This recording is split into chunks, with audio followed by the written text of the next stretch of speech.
Shalom pagi bersama Tuhan Kepala, Bapa yang bersemai dalam kerajaan surga, yang kami kenal di dalam nama Tuhan Yesus Kristus. Terima kasih Bapa, Engkau pelihara kami, keluarga kami, dan kami boleh bangun dan tubuh yang sehat. Sebelum kami mengadakan aktivitas lain, kami mengadakan mesbah keluarga, mesbah pribadi, dan kami naikkan pujian penyembahan, naikkan doa syafaat, dan kami rindu untuk mendengarkan renungan firman. Pakai hambamu, urapi kami. Roh Kudus, kuasai hati dan pikiran kami, sehingga kami boleh mengerti akan firman Tuhan dengan baik. Haleluya. Amin. Shalom, selamat pagi. Mari kita akan membaca Yeremia pasal 50. Yeremia pasal 50 ayat pertama sampai ayat 46. Yeremia pasal 50 ayat pertama sampai 46 mengenai Babel. Firman yang disampaikan Tuhan dengan perantara Nabi Yeremia mengenai Babel, mengenai negeri orang-orang Kasdim. Beritahukanlah di antara bangsa-bangsa dan kabarkanlah, naikkanlah panji-panji dan kabarkanlah. Janganlah sembunyikan, katakanlah Babel telah direbut, dewa Bel menjadi malu. Merodak telah terkejut, berhala-berhalanya menjadi malu, dewa-dewa yang kecil telah terkejut. Maka suatu bangsa maju menyerang dari utara, membuat negeri menjadi tempat tandus. Tidak ada lagi yang diam dalamnya, baik manusia maupun binatang, semua lari lenyap. Pada waktu dan pada masa itu demikian firman Tuhan. Orang Israel akan datang bersama-sama dengan orang Yehuda. Mereka akan berjalan sambil menangis dan mencari Tuhan Allah mereka. Mereka menanyakan jalan ke Sion, ke sana mereka terarah. Marilah kita menggabungkan diri kepada Tuhan, bergabung dalam suatu perjanjian kekal yang tidak dapat dilupakan. Umatku tadinya seperti domba-domba yang hilang. Mereka dibiarkan sesat oleh gembala-gembalanya, dibiarkan mengembara di gunung-gunung.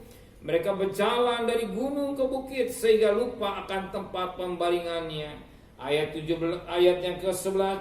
Sekalipun kamu bersuka cita dan beriria, hei orang-orang yang merampok milikku.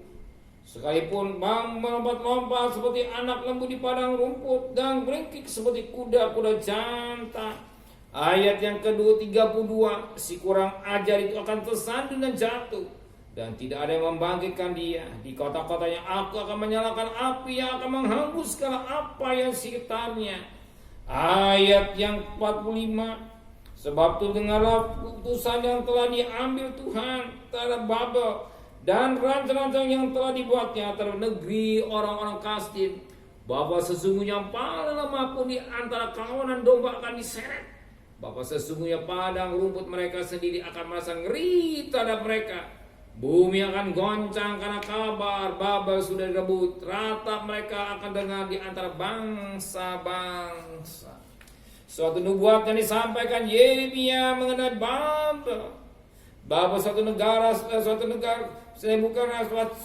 yang hebat, katakanlah lagi bahwa suatu negara yang luar biasa mulai kemenangan. Tapi di mana saat itu dia menyerang, dikatakan menyerang Yehuda. Dan yang dikatakan dalam firman Tuhan, ya, dia merasa bangga dalam hidupnya, sukses. Sebagaimana dikatakan pada ayat 11, sekalipun kamu bersuka cita dan beriria, hei orang-orang yang merampok milikku. Sekalipun kamu melompat-lompat seperti anak lembu di padang rumput dan meringkik seperti kuda-kuda jantan, namun ibunya sangat menanggung malu. Nah, di sini mereka Babel ini masa bangga, dia senang berhasil mengalahkan Yehuda. Dikatakan dia bersuka cita, dia beria pada pesta. Bahkan dikatakan pada ayat 29 berkata, oh kerahkanlah penembak-penembak melawan Babel, semua orang pemanah berkemala mengepungnya, supaya jangan ada yang lolos. Balaslah dia setimpa dengan perbuatan, lakukan kepada yang tepat seperti yang lakukan sendiri. Sebab dia bertingkah kurang ajar terhadap Tuhan, terhadap Yang Maha Kudus Allah Israel. Dia bangga dengan kehidupannya. Tapi satu ketika firman Allah berkata sebagaimana ayat 29 ini, ya, balaslah dia setimpa dengan perbuatan, lakukan pada yang tepat seperti yang lakukan sendiri. Sebab Babel bertindak kurang ajar terhadap Tuhan, terhadap Yang Maha Kudus. Bahkan dikatakan pada ayat 32, si kurang itu akan tersan jatuh dan tidaknya membangkitkan dia. Dikatakan, aku akan menyalakan api dan hancurkan segala apa yang sekitar. Satu ketika sudah tiba waktu Tuhan, Babel menjadi kebanggaannya. Dia nyanyi, dia suka, merasa keberhasilannya luar biasa, dia sukses, dia bernyanyi. Tapi satu ketika tiba waktu Tuhan, dia akan tanggung akibat. Tiba suatu pemulihan terjadi, dia menanggung akibatnya. Apa yang ditabur Babel, dia tuai sendiri. Ya, sebagaimana dikatakan tadi firman Allah pada ayatnya 32, si kurang ajar itu akan tersandung jatuh dan tidak ada yang membangkitkan dia. Ya, satu ketika Babel akan jatuh, tidak ada yang membangkitkan. Apa yang menjadi banggaan manusia? Satu ketika manusia akan melihat kenyataan semua yang di bumi dunia ini akan lenyap. Satu ketika tiba waktu Babel bayang pada dunia ini, dunia dibanggakan manusia, satu ketika akan lenyap. Firman Allah kata, langit dan bumi akan lenyap, tapi firman Tuhan kekal sampai selama-lamanya. Ingat firman Tuhan 2 Petrus 3 ayat 10, 11 dan 12. Betapa dan suci salehnya, bumi akan dihapuskan dengan api.